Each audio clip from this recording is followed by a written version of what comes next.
Egiden sanıyordum ama değilmiş Hakan. Hakan.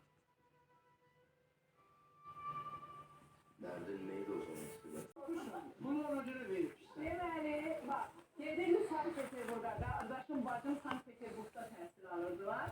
Atam oraya gedirdi, gələndə biz böyük ailə olmuşuq. 12 uşaq olmuşuq ailədə. İnanın, bax, Cabir mənim.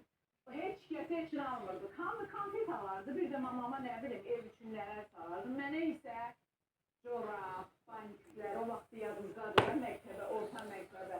Bəli. Amma sonra Naxçıvana gedirdim. Hamının yanında təhsil alardı, orada universitetə qəbul olanda. Hamının yanında 100 manat verirdi. Çörək çıxırdı, 200 manat verirdi. Çünki mən deyirdim ki, papa, mən bu pulla nə yiyəcəm? O başa düşürdü ki, yəni deyəcəm mamama. Dedim də.